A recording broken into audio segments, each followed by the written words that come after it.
एक गांव में मीना नाम की एक लड़की अपने दादी के साथ रहती थी। मीना जब छोटी थी तब उसके माता पिता का देहांत हो गया था। उसके बाद से ही मीना अपने दादी के साथ ही रहती थी। मीना की दादी मीना से बहुत ही परेशान रहती थी क्योंकि मीना का दिमाग उतना तेज नहीं था, इसीलिए वो हमेशा मीना को डांटती रहती थी। अपने दादी से डांट खा के मीना भी बहुत ही दुखी रहती थी। ऐसे ही एक दिन मीना रसोई में खाना बना रही थी, तब उसकी दादी ने उसको बुलाया। मीना, कहाँ हो तुम? यहाँ आना, मैं कब से तुम्हें बुला रही हूँ। क्या कर रही हो तुम? अपने दादी की आवाज सुन के मीना भागते हुए अपने दादी के पास आई और आके अपने दादी से कही, क्या हुआ दादी? मैं रसोई में खाना बना रही थी, आप मुझे क्यों बुला रहे हैं? कुछ चाहिए क्या आपको? बेटी, मुझे बहुत भूख लगी है, अभी तक तो खाना बन गया होगा। जाओ, मेरे लिए तुम रोटी लेके आओ। ठीक है दादी, मैं अभी जाके आपके लिए रोटी लेके आती हूँ। आप बस यहाँ थोड़ा देर इंतजार करिए। ये कह के मीना वापस रसोई में चली गई और कुछ देर बाद वो एक प्लेट में 2 रोटी लेके अपने दादी के पास आई और आके दादी को वो 2 रोटी दिया। ये देख के उसके दादी ने अपना सर पकड़ लिया। हे भगवान, मैं इस मंदबुद्धि लड़की का क्या करूँगी? मैंने तुम्हें रोटी लाने के लिए बोला, मतलब रोटी के साथ सब्जी भी लाना होता है। क्या कोई सिर्फ सूखा रोटी खा सकता है? दादी, आप मुझे ऐसे डांट क्यों रहे हैं? सब लोग मुझे मंदबुद्धि कहते हैं।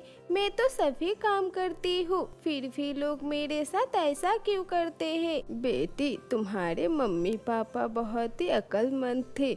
वो इतने चतुर थे कि वो आसमान से सूरज को भी ला सकते थे, इसलिए सब चाहते हैं तुम उनकी बेटी हो कि उनके जैसे अक्लमंद हो। लेकिन मुझे तो लगता है तुम्हारे दिमाग के अंदर भूसा भरा है। अपनी दादी की बात सुन के मीना जोर जोर से रोने लगी और वो रोते हुए अपने दादी से कही, अगर मेरे पापा आसमान से सूरज को चुरा के लेके आ सकते थे तो मैं भी आसमान से सूरज को चुरा के ले आऊंगी और आपको दिखा दूंगी। ये कह के मीना रोते हुए घर से बाहर चली गई। उधर उसके दादी परेशान होके खाना खाने लगी।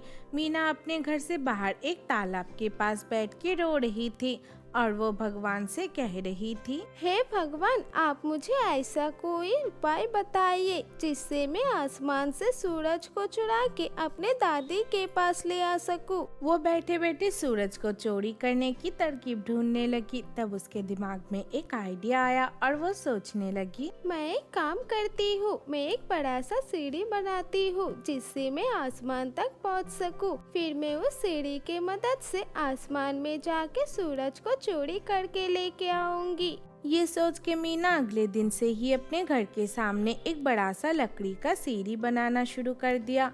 वो रोज रात को वो सीढ़ी बनाती थी। मीना की ये सब हरकतें देख के गाँव के सभी लोग उसके मजाक उड़ाया करते थे। ऐसे ही एक दिन रात को मीना अपने घर के सामने सीढ़ी बनाने का काम कर रही थी, तब उसको एक आवाज सुनाई दिया। लगता है उस पेड़ के पीछे आसमान से कुछ बहुत तेज गिरा है, मैं जाके देखती हूँ, हो सके कोई नया चीज है। ये सोच के मीना दौड़ते हुए सामने ही एक पेड़ के पास गई। वहाँ जाके पहले तो उसको कुछ भी नहीं दिखा, लेकिन जब उसने चारों तरफ अच्छे से देखा तब उसने देखा कि जमीन पे एक लड़की पड़ी हुई है और उसको बहुत चोट लगी है। अरे, इस लड़की को तो बहुत चोट लगी है, मैं अभी जाके पानी लेके आती हूँ। ये सोच के मीना दौड़ के अपने घर से पानी लेके आई और आके उस लड़की को पिलाया। पानी पीने के बाद उस लड़की की हालत थोड़ा अच्छा हुआ। तब मीना उस लड़की से कही, कौन है आप? आप इतने ऊपर से कैसे गिरे?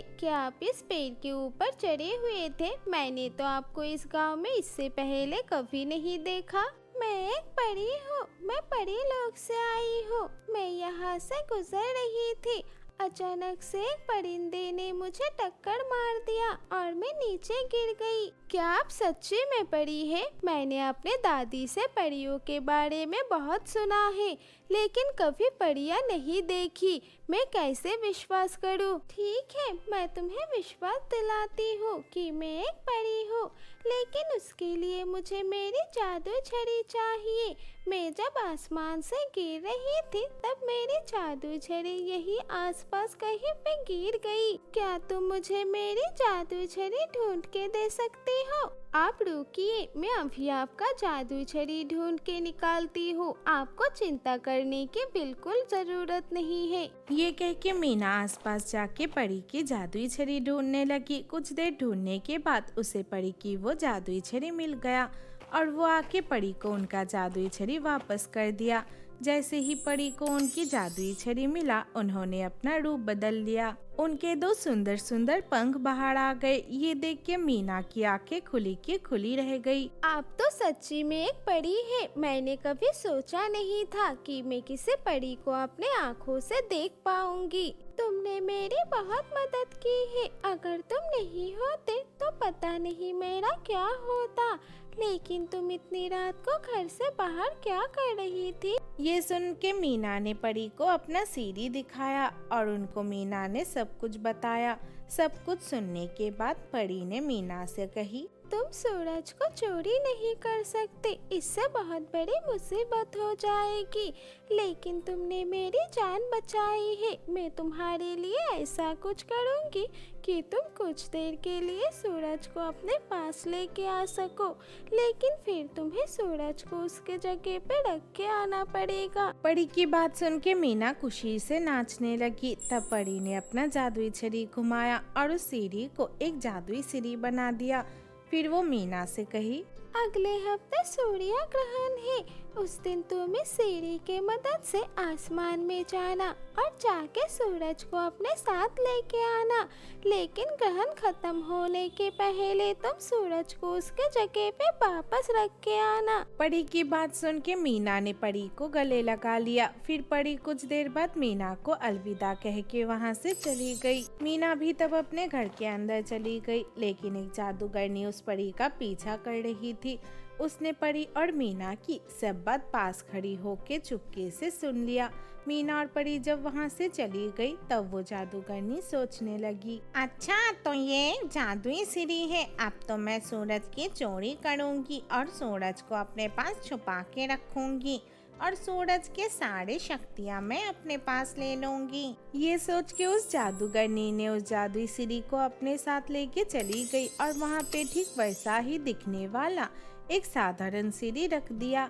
ऐसे ही एक हफ्ते निकल गए। ग्रहण के दिन सुबह मीना वो जादुई सीढ़ी लेके आसमान में जाने की कोशिश करने लगी।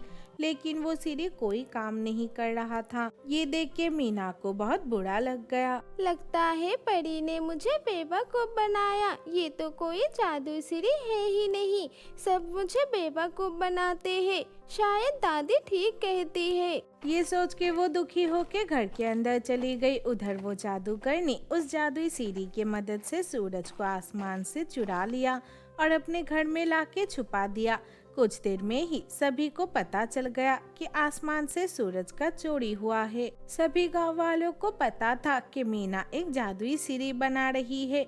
इसीलिए सभी गांव वाले मीना के घर आ गए और आके मीना के ऊपर सूरज के चोरी का इल्जाम लगाने लगे। इस मीना ने ही सूरज की चोरी की है। सूरज के ना होने से चारों तरफ कैसे अंधेरा हो गया है। ए लड़की, जल्दी से सब कुछ ठीक कर दे। ये सब सुन के मीना को कुछ समझ में नहीं आ रहा था। उसने गांव वालों को समझाने की बहुत कोशिश की, लेकिन वो लोग नहीं समझे।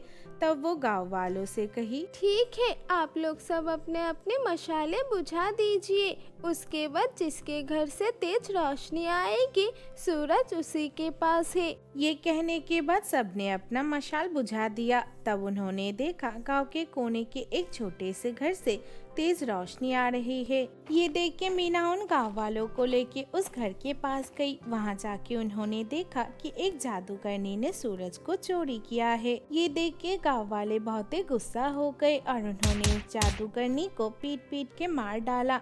फिर मीना जादूगरनी के घर पे रखे हुए वो जादुई सीढ़ी लेके आसमान में गई और वहां जाके सूरज को उसकी जगह पे रख के आई।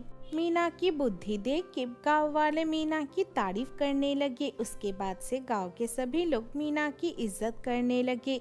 उसकी दादी भी उसी दिन से मीना को डांटना बंद कर दिया और वो भी उसकी बुद्धि की तारीफ करने लगे।